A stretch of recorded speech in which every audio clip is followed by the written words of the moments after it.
Hello viewers and welcome once again. Today we are making crispy potato wedges. I'll be using russet potatoes. I've washed them, actually scrubbed them really nicely because we don't want to peel them. So when you're done washing your potatoes, go ahead and cut them in thirds or in quarters, each half. You don't want your wedges to be too tiny. And when they are ready, go ahead and rinse them in cold water and then spread them out and pat them dry. This step is really important in making sure that the seasonings hold on to the potatoes and that they are not sweaty when you're seasoning them. So when they are dry, place them in a bowl like so, and you're ready to season. I'm using olive oil, so just pour some olive oil all over the potatoes, and then I'm using paprika, onion powder, garlic powder, and salt. Go ahead and mix those dry ingredients and sprinkle them all over the potatoes like so, and then you are ready to toast them until the potatoes are well coated in the seasoning. It's a very simple recipe. Lay your potatoes on a lined baking sheet and you are ready to bake them. There are a few more details to share with you. So place the potatoes in the oven and then we are going to make some dipping sauce.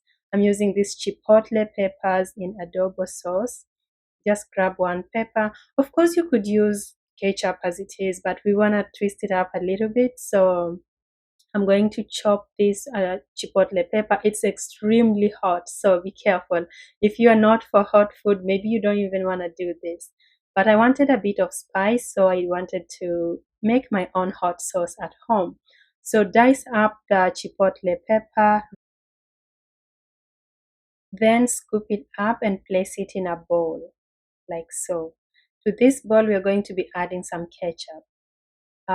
Again, you could adjust the amounts depending on how hot you want it to be. So, less ketchup would mean hotter and more ketchup would mean less hot.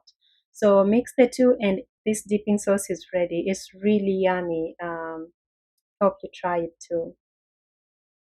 So now that our dipping sauce is ready, I'm going to place it in this tiny bowl and then we'll take a look at the potatoes. Now they've been baking halfway through. We need to flip them so that they crisp up on both sides. So flip them as quickly as possible because you don't want them to cool down, and then return them in the oven again. And your potatoes should be done and looking crispy but not burnt. Take them out of the oven and let them cool a little and then serve them with the dipping sauce. So delicious and so easy to make. I hope you love this recipe and I hope that I'll see you in more of my videos. Thank you for stopping by.